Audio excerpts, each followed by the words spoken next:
afternoon and thanks for joining us. I'm Judy Simpson. We've been shoveling snow since late November and we're probably not quite done yet. When it comes to winter road safety, the state of Vermont uses sodium chloride or salt. It also uses a mix called salt brine. The use of salt raises questions about environmental impacts, and it's prompted scientists at UVM to begin a discussion about the use of road salt. We learn more from Across the Fence's Keith Silva. Like snow and ice, salt is a part of winter. So can we reduce salt on Road A as compared to Road B?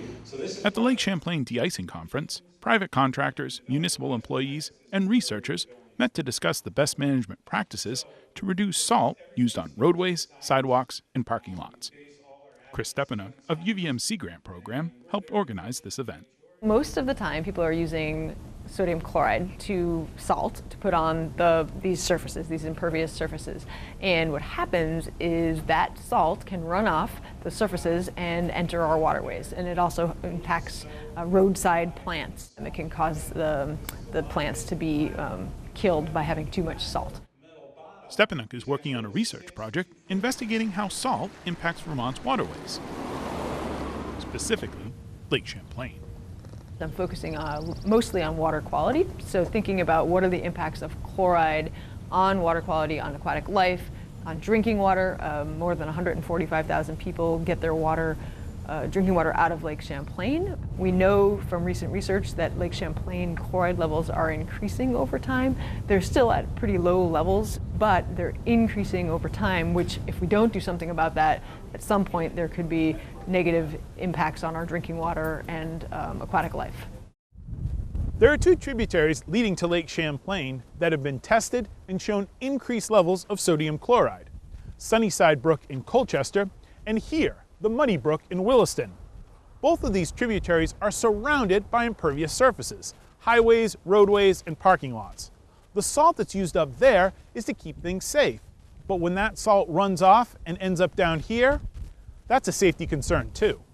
There is a level where we want to have the safety, but we also want to be able to protect the environment. And so there is some threshold there, and defining what that is where the research needs to go. So what is the impact of putting salt on this parking lot? How much is running off into whatever tributary stream or lake? This conference is a proactive effort, a way to head off road salt at the pass. One thing everyone here agrees on is that this problem isn't going away. Corrina Parnapy is the district manager of the Winooski Conservation District. What we do now has a long-term impact that's going to impact our kids. So what we apply now, it's not going to dilute out. It's not going to dissipate. It's not going to go away. It's still going to be impacting us years down the road. Even after we've switched products or implemented best management practices, that legacy impact is still going to be there. So that just means it's long-term. It can't be removed from the soils. One of the topics discussed to reduce road salt is to use brine. It's a mixture of salt and water. When temperatures go below 15 degrees, magnesium chloride, molasses, and a corrosion inhibitor are added to the brine. The application of brine is considered an anti-icing management practice. Anti-icing is let's not let the ice form at all. So we're going to scrape the surface, we're going to put brine down, we're going to do something before the storm happens. So one way I've seen it explained is if you put down a brine, which would be salt and water mixed, before a storm happens, then once it starts snowing, there's going to be something happening underneath that snow. So it's working against ice formation before things happen. Versus de-icing, okay, well, we've already have ice down, now we need to do something to melt that ice. We put salt on and hopefully that's going to work through that ice and melt it. Applying brine to roadways is considered a best management practice, but it's not without controversy. There's a bill proposed in the Vermont legislature to ban the use of brine. The reason is due to the corrosion that the additives to the brine can cause to cars, culverts, and bridges. Parnapy disagrees. Brine is just wetted material applied directly to the road. You get the same thing when you put road salt down and you drive over, it turns into a brine. The only difference is less sodium chloride is actually in the brine solution, so you're applying less product. And it works at a lower temperature to melt the ice. So it's actually more beneficial. While yes, we do see that it can get into crevices of culverts and into concrete and corrode our bridges, but the same thing happens when we drive over regular road salt. The difference is just it's better for the environment because you're doing a less application. Parnapy believes the best management practice to reduce road salt is something that contractors and road crews at this conference put to use every winter. Good old-fashioned diligence and determination.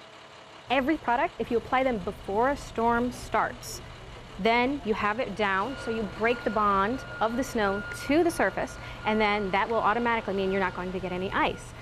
And if you maintain plowing, you don't need to apply product. Plow, plow, plow. That is a best management practice that they can do that will make sure that you're not applying salt. So it's only for the really icy conditions that you're going to need it. And if you put it down first, it actually takes less product to melt the ice. If you apply it on top, it takes over 10 times as much to melt down to the roadway. This conference is directed at municipal employees and private contractors. But Stepanek doesn't want to overlook the role everyone can play to reduce the use of road salt.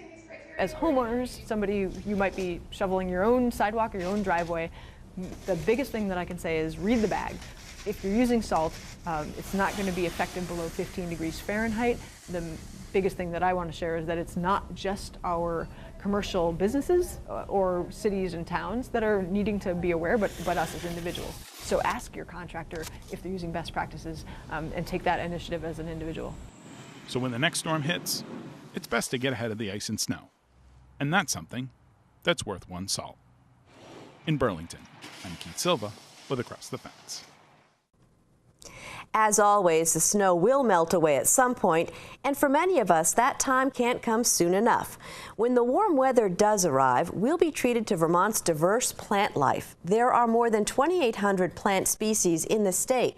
Most of them are flowering plants, but of course there are also ferns and mosses. In addition to the common plants we know or recognize, there are also some 600 rare and uncommon native species, including more than 150 that are threatened or endangered. Across the Fence's Rebecca Gollin tells us more. Vermont's landscape is full of plants and flowers that even an untrained eye would recognize, such as red clover, sumac, and our state tree, the sugar maple. But look closer, and you might see something a little more unusual. There's 3 federally endangered plants that have occurred in Vermont. Botanist Bob Popp works for the Department of Fish and Wildlife, keeping track of the rare and endangered plants in the state. More or less about 440 that are rare, endangered, and threatened. And of those, there's 161 that are actually legally protected on the endangered and threatened species list. On this day, Popp is giving a talk at the Rokeby Museum in Ferrisburg, focusing on those plants. These are not plants that people routinely see because, by definition, they are rare. And some of them occur in 1 or 2 locations in the entire state. Audience members range from experienced conservation volunteers inspired to be a detective. Now that I know what is rare, I want to find more of it. To interested outdoors enthusiasts. It would be a good feeling for many rock climbers if they could be out there also looking for habitats and rare plants. Charlotte resident Gray Barreda is an avid rock climber and wants to know more about identifying what he sees in the woods.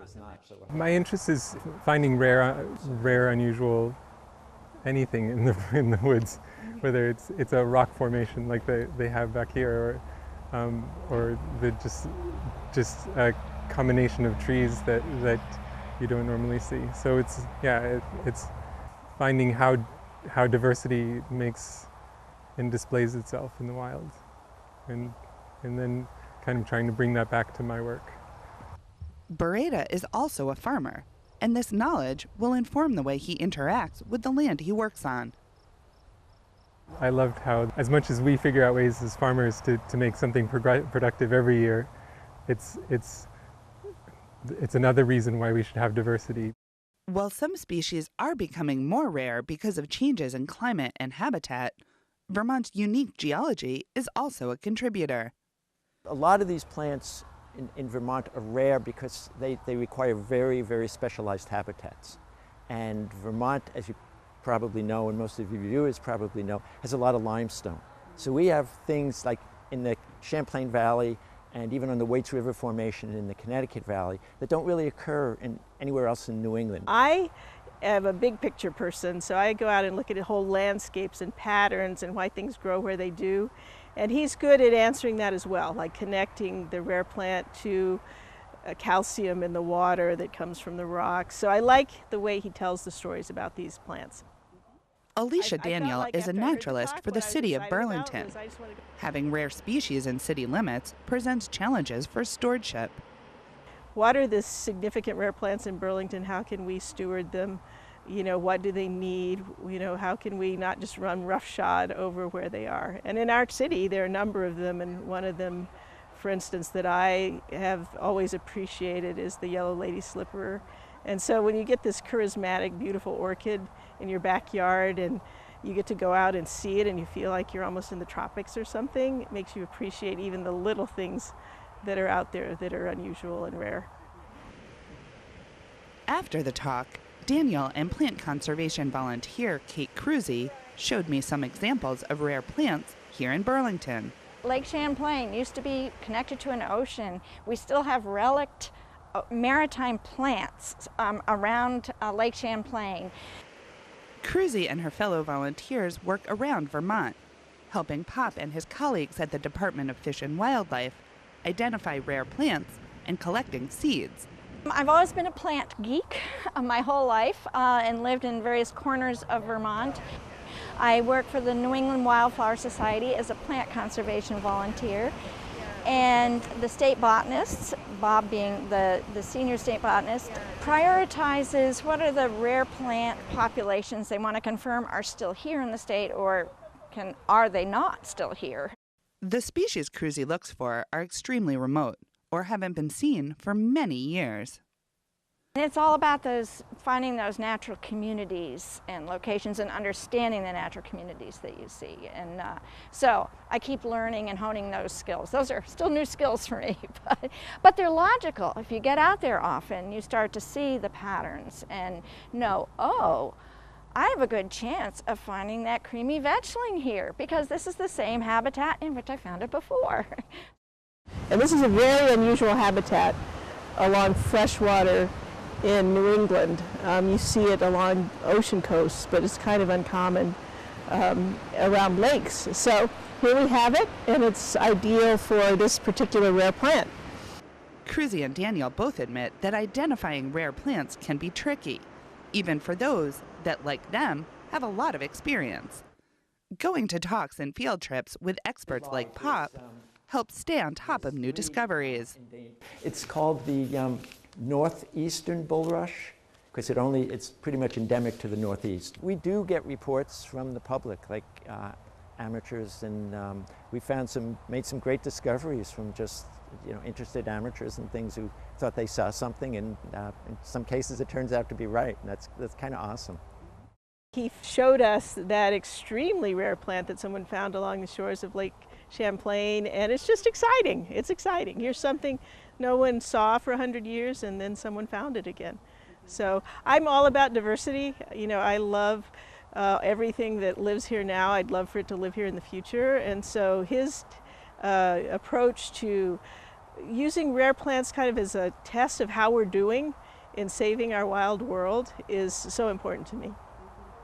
While many of the plants that are rare in Vermont may be common somewhere outside of the state, Pop says that's not a reason to stop paying attention to what's going on here.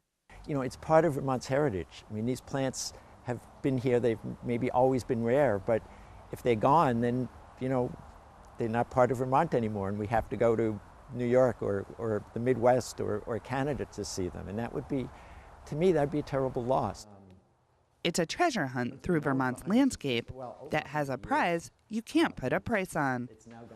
In Ferrisburg, I'm Rebecca Gollin with Across the Fence. Thank you, Rebecca, and thanks for joining us. That's our program for today. I'm Judy Simpson. I'll see you again next time on Across the Fence.